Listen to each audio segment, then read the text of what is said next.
Hey, what's up? I know I haven't uploaded since a while, but here it is. I can actually talk about this topic because I am studying animation myself and I personally really like 2D animation. I know this topic has been discussed by almost every major anime channel out there, but I feel like I should share how I see it with you all. So anime is the short form for Japanese animated cartoons, and many of you may have started watching anime since a really young age. And chances are you may have started with Digimon, Dragon Ball, Naruto, Beyblade or something along those grounds. What these shows had in common were the exhilarating fight scenes and the sense of justice you get when the hero defeats the villain with his power. Why did you feel this satisfaction? The answer to this is the amazing fight scenes. In anime, fight scenes are the climax of the entire arc, the scene which is going to give closure, the scene where we come to know whether all the hardships of the characters are going to pay off or not. So oftentimes, these fights are really well animated because even though it is the last part of the story, but also one of the most important one. If done correctly, it would really immerse you in the situation and you will feel the magnitude of the villain's or the hero's strength. But what makes a good fight scene? According to me, there are some pillars which make a fantastic fight scene. The first being the build-up, the second being the fluidity and the weight, and the third being the dialogue and the emotion. Now of course, these terms are entirely made up by me and there are no hard and fast rules on how to make a fight scene. But I feel these will make you understand what I am talking about and how these are applied in anime. So here it is, the first, the build-up. The build-up isn't directly a part of the fight scene, but rather it's indirect and affects the way the fight takes place. Ask yourself a question. Why do you feel so excited even before the fight actually starts?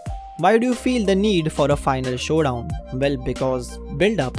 It brings the amount of anticipation to the fight, and if you feel that, then the story writers have done their job good. You see, any fight, no matter how nicely animated, will miss its mark entirely if there is not enough build-up. Now, it can be done in many ways, but its main job is to show the audience how strong the antagonist is or how smart the antagonist is. To make you feel that your beloved protagonist is going to have some trouble even before the fight begins. All the characters' hard work, their training, their journey and also the losses they have faced to reach this moment where the fight actually takes place is what build-up is all about. Let's take Madara as an example. The Madara vs the entire Shinobi Alliance fight was so well received because not only it had amazing animation, but the hype surrounding how strong this guy actually was. And this fight was also a part of the build-up. It was preparing the audience for a more epic fight by showing them that if Madara can do this just after being reanimated, then imagine what he can do next. And as I said, this fight was also a part of the build-up and not the final showdown, so the main characters did not take any substantial damage when Madara annihilated the food division. It was just pure show of strength and nothing else. Jiren from Dragon Ball Super would also be an example of this. Jiren was hyped up for almost the whole universe survival arc. It were not only the fights that made him so anticipated, but the fact that the people around him were so scared of him and the rumors surrounding him that he was stronger than his own god of destruction made the audience feel his strength without actually seeing him fight. But the most crazy example of this would be basically all the strong characters from Hunter x Hunter.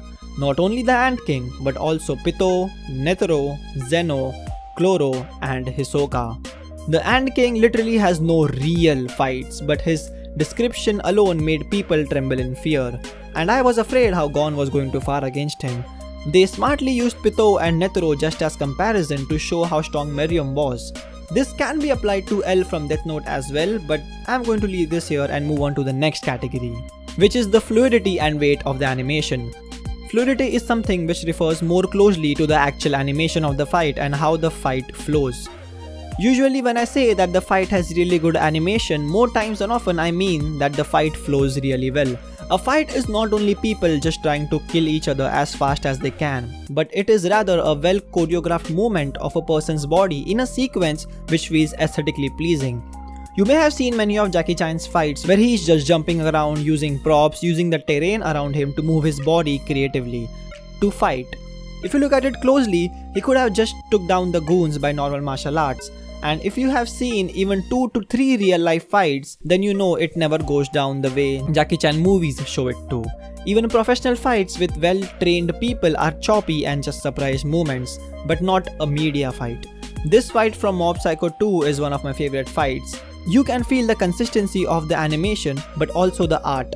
The loose strokes used throughout are far from what a finished crisp product should look like, but the fight is choreographed so nice with all these characters attacking the same guy, and the camera movement makes it feel like wow, that's some amazing movement. Naruto and Sasuke vs Momoshiki is also a superb example of fluidity. What makes it good is that the Naruto and Sasuke tag team, their movements, use of their weapons in such a synchronous manner, it actually shows why these two shinobis are god tier. The fight also has so many different styles of fighting tied together perfectly so that it all flows together in a perfect way.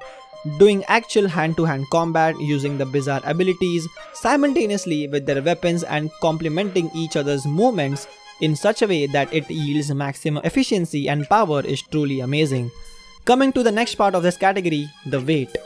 Now just the term weight standalone doesn't make any sense, but I'll try to explain what I mean. One really important thing the animation should do is make you feel the power of the characters fighting. Usually this is done by showing the terrain breaking down or the mountains breaking or the land beneath them cracking, but it feels right if it is actually done right. Honestly, it all comes down to how well the animation principles like ease in, ease out and anticipation are used. Without anticipation, a punch looks like this, and with anticipation, it looks something like this.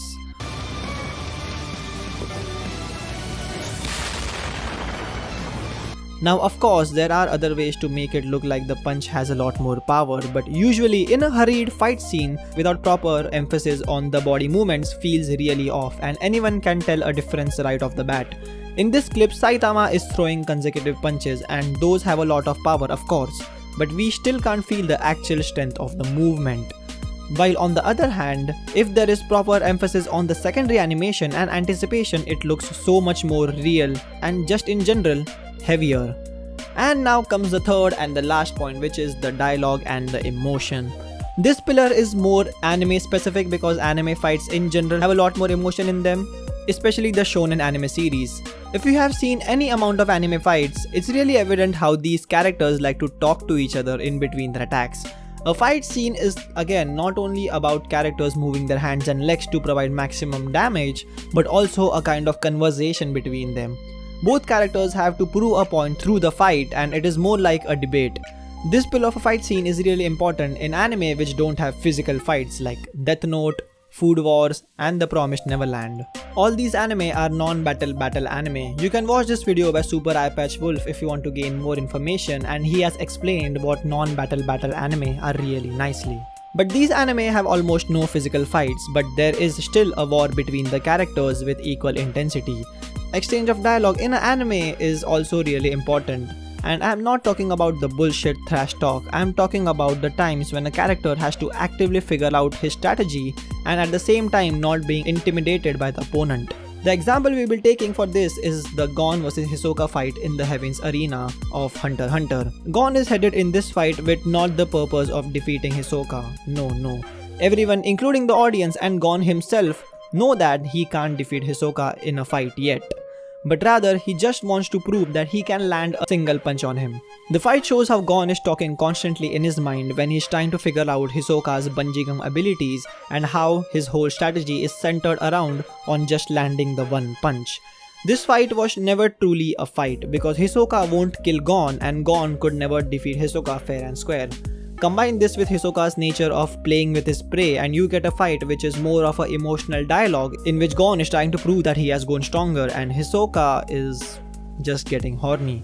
But don't get me wrong, too much of talking in a fight also ruins it, as it seems more like a turn-based fight rather than an actual combat. But if done nicely, it can be very satisfying. When your beloved protagonist finally figures out the code to defeat his enemy and does it, makes people feel good.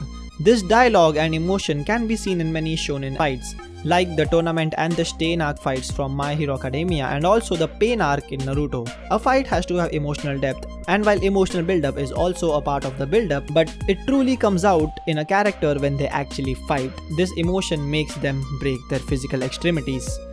So guys, I think that's it. Those were all the pillars. I tried to be as direct and as concise as possible without making it too hard to understand. But I hope now you all appreciate the anime fights you watch. Until next time.